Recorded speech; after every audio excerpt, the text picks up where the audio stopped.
बना दिया गया। अब उसमें रस भाव और ये डालने के लिए जो म्यूजिशियंस थे उन्होंने संगीत का सहारा लिया, शास्त्रीय संगीत के रागों को खोजा और उनके बारे में जाना और तब उसमें प्रयोग किया। कहने का मतलब देसी घी का डब्बा भरा हुआ रखा है आपके पास, आपको रोटी पे लगाना है या सब्जी में डालना है तो उतना लेंगे। अगर आपने रोटी पे बहुत ज्यादा घी लगा दिया तो वो भी अच्छी नहीं लगेगी, और सब्जी में आपने बहुत ज्यादा घी डाल दिया तो भी अच्छी नहीं लगेगी। दाल पे उतना ही नमक पड़ता है, जबकि नमक का डब्बा तो आपके पास बहुत बड़ा पड़ा हुआ है। कम से कम 50 किलो नमक, 10 किलो नमक आपने ला के रखा होगा घर में, लेकिन अब सारा नमक थोड़ी एक साथ खा लेंगे। ऐसे ही फिल्मी गानों में जो असली घी है वो था शास्त्रीय संगीत, और शास्त्रीय संगीत में से कुछ कुछ जो उसके गुण है, जो कुछ अच्छाइयां हैं, जो उनको लगा कि इस जगह पे ये यूज कर लेते हैं, तो उन्होंने नाम मात्र के लिए राग वगैरह का प्रयोग किया है। पुराने फिल्मी गीतों में तो फिर भी बहुत सारे रागों का काम था, वो रागों पर बेस्ड ही थे, बल्कि एक एक गाने में 4-4 रागें भी हुआ करती थी। पर अब ऐसा नहीं होता है, अब आ गई वेस्टर्निटी। अब लोगों को, अब इसमें भी जो आप बंदिश बैंडिट की बात कर रहे थे, इसमें आगे का निचोड़ यही है कि शास्त्रीय संगीत तो अपनी जगह है ही, लेकिन वो ये कह रहे हैं वेस्टर्न वाले कि क्या कर लोगे तुम इस शास्त्रीय संगीत को रख के, इसको जन जन तक पहुंचाने के लिए इसको सरल बनाना होगा। तो वो कह रहे हैं कि इसमें फिल्मी गानों का स्टाइल यूज कर लो और जो लोगों तक पहुंचे, और इसमें थोड़ा डांस भी मिक्स करो, तब वो बात आएगी। आप मतलब डांस भी करें, रस भी दें, भाव भी दें, सब कुछ शास्त्रीय संगीत में अगर करना चाहोगे तो डांस तो नहीं होगा ना उसमें। अब डांस करने के लिए आपको क्या करना पड़ा उन लोगों को कि जो तैताल थी 16 मात्रा की, उसको उन्होंने ड्रम बीट पे बजाया। अब वो जो लड़का है आगे आने वाले सीन में आपको देखेगा एक जगह, जब किसी वेस्टर्न वाले के चक्कर में पड़ जाता है, वो वेस्टर्न स्टाइल में सितार बजाता है और इसको कहता है कि तुम पकड़ो मेरे साथ। अब सितार में अगर वेस्टर्न स्टाइल में बजाओ या कोई भी इंस्ट्रूमेंट या कुछ भी अपन उसमें वेस्टर्न बीट में ले लेते हैं, तो टक टक टक टक टक, इसमें कोई बंधन नहीं है, कोई मात्रा नहीं है कि 8 के बाद सम आएगा या 6 के बाद सम आएगा। यहाँ तो हर मात्रा सम है। ये तो उस तरह से हो गया ना जैसे मेट्रोनोम बीट चल रही। मेट्रोनोम बीट में कोई ये तय थोड़ी है कि यहाँ आपकी 8 हो गई पूरी, 8 के बाद 9 गिनो, 10 गिनो, 12 गिनो, वो तो बज ही जा रहा है, टक टक टक टक, ऐसे ही बजता है ड्रम। ड्रम में भी कोई खाली भरी रिदम ऐसा नहीं होता है। अब उसमें शास्त्रीय संगीत को कोई कैसे पिरो दे, 16 मात्रा की रचना है या 12 मात्रा की रचना है, अब वहां बज रहा है ड्रम, अब ड्रम में 12 मात्रा, तो ठीक है। मैंने देखा उस लड़के ने क्या किया, पीछे हाथ करके खड़ा हो गया और उसने अपने हिसाब से उसी ड्रम बीट में से 16 मात्राएं ले ली, और 16 ले ली अपने हिसाब से, उसकी उंगली पे 16 चल रही छुपे छुपे। और वो उस सितार बजाने वाले का स्टाइल पकड़ लिया उसने कि ये यहाँ से इसका मुखड़ा शुरू हो रहा है और यहाँ आगे खत्म हो रहा है, ये 16 में है। एक्चुअली वो जो बजा रहा था सितार वाला वो 16 में ही था, पर वो ड्रम बीट के साथ बजा रहा है तो कोई नहीं कह सकता ये 16 है। तो उस बच्चे ने क्या किया, 16 मात्राएं अपने हाथ पे काउंट कर ली और फिर उसके वेस्टर्न में घुस गया। और यही आजकल हो रहा है कि 16 मात्राओं को, 12 मात्राओं को, 7 मात्राओं की रचनाओं को वेस्टर्न म्यूजिक के ड्रम बीट्स के साथ, ऑक्टापैड के साथ वो उन्होंने गाना बजाना शुरू कर दिया। अब यहाँ पे ये गलती हो सकती है कि आपने जो तान बोली उसका कोई मतलब ही नहीं है, कोई आलाप लिया कोई मतलब नहीं है उसका, क्योंकि इसमें ना तो आपने कोई ये खासियत दिखा पाए कि हम सम पे आ गए, सम तो है ही नहीं कि भाई हमने इतनी टिपिकल तान ली थी और जो कि सम पे आना बड़ी मुश्किल थी, ये आड़ी टेढ़ी लय में चल रही थी, उसके बावजूद भी हम देखो इसको सम पे लाए।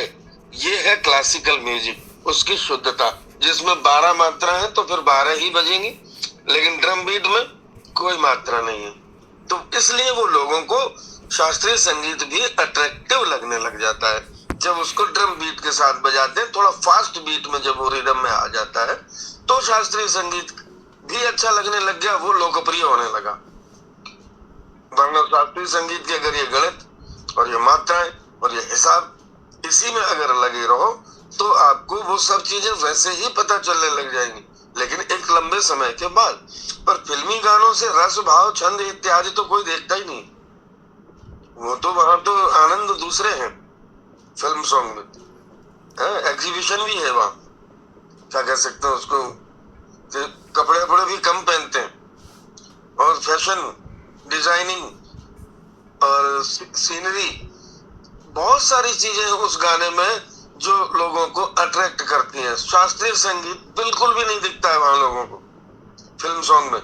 इसलिए मैं कहता हूं कि पहले शास्त्रीय संगीत को जानो और फिर उसके बाद फिर जो है फिल्म संगीत को समझे, तो पता चलेगा कि इन्होंने तो जस्ट 1% भी यूज नहीं किया शास्त्रीय संगीत में। आज के दिन में तो नहीं है। आज के पहले वाले कुछ गाने हैं जो कि जैसे मोहम्मद रफी के, मैं तो पहले कह चुका हूँ कि पहले वाले कुछ गाने हैं कि एक ही गाने में 4-4 राग, चतुरंग इत्यादि जो उसकी चीजें हुआ करते हैं शास्त्रीय संगीत की, उनका भी प्रयोग करते थे। तब लोग वही सुनते थे। तब लोगों को सिर्फ वही सुनना होता था जो दिया गया फिल्मों से। अब जो दिया जा रहा है वही सुन रहे। तो लोगों ने थोड़ी कहा कि मुझे ऐसा म्यूजिक दो। ये तो म्यूजिशियंस और फिल्मों वालों की प्रॉब्लम है कि उन्होंने दिया तो लोगों को वही सुनना पड़ा।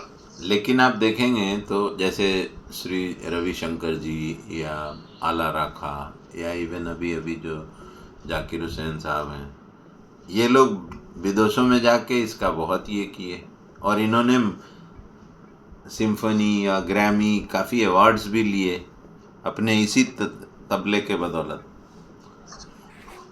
तो अब जाकिर हुसैन साहब की बात आती है, आपने नाम लिया, जो चीजें बजानी चाहिए शास्त्रीय संगीत में वो अगर बजाते रहते तो इतने फेमस नहीं होते।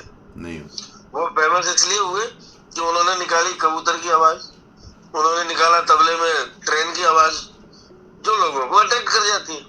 फिर वो चाहे विदेश हो चाहे सिम्फनी हो चाहे कुछ भी हो, सबको समझ में आ जाता है। तबला ही बज रहा है, वो बजा तो वो तबला ही नहीं। लेकिन तरताल या कोई भी ताल बजाते बजाते अचानक उनका मूड हो गया। देखो मंदिर में घंटियां कैसे बजती, तो बीच बीच में एक रेला ले लिया और उसमें टन टन टन बीच बीच में एक निश्चित टाइमिंग पे टन टन दे दिया। तो ये क्या किया उन्होंने, लोगों को ज्यादा से ज्यादा लोगों तक तबले का नाम और उसका प्रचार पहुंचे, इसके लिए उन्होंने थोड़ा उसको लाइट बना दिया। तो देखा जाए तो ये लाइट बना देना उन्होंने संगीत के साथ गद्दारी की है कायदे में। तो अगर घरानों की बात करें, घरानेदार लोग अगर होंगे तो वो उनको रोकेंगे, लेकिन उनको नहीं रोका। क्यों नहीं रोका? क्योंकि वही जो आप कह रहे हो कि आजीविका का साधन भी तो ढूंढना पड़ता है। तो आजीविका यहाँ तो मिलने से रही, हिंदुस्तान में तो कोई आपकी चीजों की कदर कर नहीं रहा है। तो विदेशों में तो शास्त्रीय संगीत को पूजते। भारतीय शास्त्रीय संगीत की आज भी वैल्यू है। यहाँ उस कलाकार को इतना सम्मान नहीं मिलेगा जितना कैलिफोर्निया में जाके उसको मिलेगा, अल्बर्ट हॉल लंदन में। जी जी। तो ये अब हमारे यहाँ वो आ जाता है वेस्टर्न म्यूजिक, तो हम उससे अट्रैक्ट हो गए। हमारे यहाँ की जनता किससे अट्रैक्ट है? ड्रम्स में। वो तो क्या है, माइकल जैक्सन के लिए हमने देखा था, माइकल जैक्सन आया था एयरपोर्ट पे, तो लगता है कि रात को 3 बजे कम से कम 10 लाख लोग बाहर खड़े थे और खाली वो झलक एक ऐसे हाथ किया, क्या चिल्लाहट हो रही है। वो तो जुनून आप किसी क्लासिकल सिंगर के लिए नहीं देखेंगे। तो ये क्यों है? क्योंकि जो चीज हमारे यहाँ नहीं है हम उसी से अट्रैक्ट होते हैं, हम दूसरों को देख करके प्रभावित होते हैं। ये हम इंडियंस की विशेषता है कि हम फिल्मों को देख करके भी प्रेरित हो जाते हैं। वही मिथुन वाली स्टाइल, वही अमिताभ बच्चन वाली स्टाइल, धर्मेंद्र जैसे कपड़े बिकने लग गए मार्केट में। राजेश खन्ना का कुर्ता, हाँ देखो क्रेज थे इन लोगों के, तो ये होने लग गया। अब अट्रैक्शन की चीज कुछ और है। वो एक्चुअली संगीत तो बहुत इतना सा है, उसमें किसी को नहीं दिखता है। अट्रैक्शन तो कुछ और है फिल्मी गीतों में। नहीं, लेकिन एक चीज तो आप मानेंगे, जो हिंदुस्तानी फिल्मी गाने भी जो सुनते हैं, एटलीस्ट वो बीट को तो पकड़ने लगते हैं। नहीं, बीट को तो पकड़ने लगते हैं, लेकिन फिर 30 BPM में आगे क्या हो जाता है उनको। अगर बीट ये तो पर्सनल अटैक हो गया। भाई पर्सनल नहीं है, ये सबके साथ है। जो फिल्मी गाने सीख के बीट पकड़ते हैं वो बीट ये वाली होती है, टक टक टक टक टक टक टक चुक टक चुक टक चुक टक चुक टक चुक टक चुक टक चुक टक। ये बीट तो कोई भी पकड़ लेगा, लेकिन जब जैसे ही कहा ए तो इसका मतलब बीट नहीं पकड़े थे आप उसके खुमार में थे, जो बहाया ले जा रहा था आपको ड्रम, डक चिक डक चिक डक चिक, आप उसी के साथ हिल उठे। ये इसको बीट की पहचान नहीं कहते, ये तो जस्ट एक झकझोर के रख दिया आपको तो हिल गए। फिर 30 BPM में कहाँ चले गए, 60 में कहाँ चले गए, 40 में क्यों नहीं? 60 में भी तकलीफ हो रही है, मध्य लय में भी तो नहीं गा पा रहे वो, बजा नहीं पा रहे। लय के 60 की ताली आपने लगाई कल, आप कह रहे थे 60 BPM में मैंने करने की कोशिश की, लेकिन कुछ चीजें नहीं। 5 यही अगर आप 80 BPM में करो तो शायद हो जाए। जितना फास्ट BPM लोगे आपको जल्दी कैच करेगा वो, क्योंकि फास्ट रिदम में तो यही जा रहा है, एक के बाद एक दिखाई नहीं, देगा। मैंने देखा कि 30 में मेरा बेटर हो रहा है, फास्ट में नहीं हुआ। फास्ट नहीं हुआ, क्यों नहीं हुआ? क्योंकि अभी तक वो बात समझ में नहीं आई है। अगर ये हिसाब समझ में आने लग जाए करते करते करते करते तो कोई BPM आपके लिए पराया नहीं है, सारे BPM आपके हैं। इसका मतलब सीधा है कि आपको बहुत ज्यादा अभ्यास करने की आवश्यकता है, बहुत ज्यादा प्रैक्टिस की जरूरत है, एक एक चीज को हजारों लाखों बार करने की आवश्यकता होती है। उसी को तो रियाज कहते हैं। शास्त्रीय संगीत में क्या प्रेरणा मिलती है? बस रियाज करो, रियाज करो। रियाज को प्रथम श्रेणी में रखा गया, कोई भी बंदिश हुई, कुछ भी दिया, रियाज करो, नहीं करोगे तो वो बंदिश आपकी नहीं हो। इस बंदिश बैंडिट में एक चीज और मुझे बाद में समझ में आई, जो मैं अक्सर कहता हूं, मैंने तो पूरा खत्म कर दिया है। एक बार तो कुछ घराने की प्रॉब्लम है इसमें, शास्त्रीय संगीत की दिक्कत नहीं है कुछ भी। इस पूरे जो थॉट है उस थॉट में घराना अपने आप में बंदिश है। बंदिश शब्द घराने ने ही दिया, बंदिश शब्द शास्त्रीय संगीत का नहीं है। शास्त्रीय संगीत में है ख्याल गायकी। ख्याल स्वतंत्र होते हैं, ख्यालों को आने से न कोई रोक सकता है, न कोई प्रतिबंध लगा सकता है। अब पंडित जी के मन में ख्याल आया और उन्होंने लिख दिया, लेकिन लास्ट में यह पता चला कि पंडित जी ये बताना भूल गए कि लिखते कैसे, ख्याल कैसे तैयार करते हैं, कंपोज कैसे करते हैं, ये नहीं बताया उन्होंने किसी को। चाहे उन्होंने अपना उत्तराधिकारी किसी को बना दिया हो, चाहे किसी पट शिष्य को बहुत बड़ा दर्जा दे दिया हो, लेकिन ये नहीं बताया कि बंदिश बनती कैसे है। और मैं इसी थॉट को लेके आज से 10 साल पहले शुरू हो गया था कि आखिर बनती कैसे है, तुम क्यों बनी हुई बंदिशों पे अभी तक चलते आ रहे हो। जिसको देखो वो फलाने उस्ताद साहब, इनकी बंदिश, उनकी बंदिश। अरे वो बंदिश क्यों है भाई? वो ख्याल था ना उनका। अगर वो बंदिश है इसका मतलब वो नहीं चाहते थे कि तुम इसको प्रयोग में लो, तभी उन्होंने उसका नाम बंदिश रखा है। इसीलिए कहा गया बंदिश एंड बैंडिट्स। ये दोनों हथकड़ियां हो गई एक तरह से। शास्त्रीय संगीत स्वतंत्र है और स्वतंत्र रहेगा, उसको कोई नहीं रोक सकता है, लेकिन यहाँ घरानों ने उस पर बंदिश लगा दी कि हम जैसा कह रहे हैं उतने ही लोग सीमित हैं। हमारे 15 स्टूडेंट हैं तो घराने के वो 15 लोग ही हैं, और 16वां उसमें आएगा तो उसका गंडा बंधन होगा, फलाना होगा, ढिमका होगा, दुनिया भर के नाटक होंगे जो मुझे बिल्कुल पसंद नहीं आते थे शुरू से। गंडा बांध के भी क्या उखाड़ लेंगे जब आप उन सब वचनों को जो तुमने रखे हैं, इतने मुश्किल शब्द वहां रखे हुए हैं जो आम आदमी के बस की बात नहीं है। उसके लिए तो फिर बाबा हो गया हो, ब्रह्मचारी क्या कहते हैं, वो योगी यति सन्यासी हो गया हो, तब जाके वो बंदिश में जाए। एक और चीज अच्छी लगी, आप देखे होंगे वो जो उनका बड़ा वाला बेटे के पास भी जो टीचर था, उसके पास एक लड़का गाने आया जो इन्हीं का स्टूडेंट इनको छोड़ के चला गया था। तो गाया वैसे ही वो पकड़ लिया, बोला तुम कहाँ सीखे हो? तो बताया फादर का नाम। तो बोला वहाँ से क्यों आ गए? तो बोला उनका बहुत रिस्ट्रिक्शन है। तो बोले जब तुम वहाँ नहीं सीख सकते तो यहाँ भी नहीं सीखोगे। वो निकाल दिया उसको। बात वही घराने में तो वही बात होगी। घरानेदार लोग हैं ना, वो वही करेंगे कि अगर उनके नहीं सीख पाए तो फिर मेरे से क्या लेने आए हो, क्योंकि उन्होंने जो कहा वो नहीं कर पाए। तो मैं भी तो वही कहूंगा, मैं भी उन्हीं के घराने का हूं, तो यहाँ आने से कोई फायदा नहीं है। वही बात है। तो बंदिश और बैंडिट का जो अर्थ है ना, वो यही था उसमें, कि बंदिश को हथकड़ी बना दिया, जबकि वो बंदिश शब्द बंदिश उसके लिए क्यों है?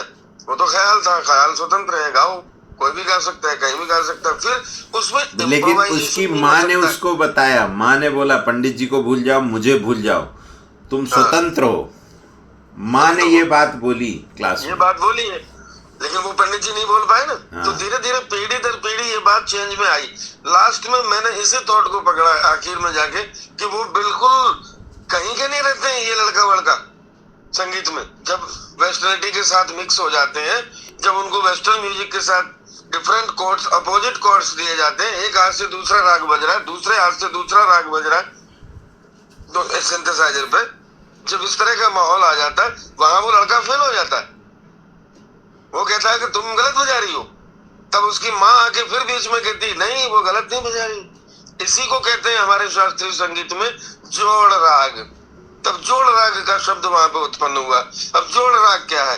कि लेफ्ट हैंड से आपके राग भैरवी बज रही है और राइट हैंड से आप भैरव बजा रहे हैं या समथिंग दूसरी राग बजा रहे हैं। तो ये दो रागों का जोड़ा।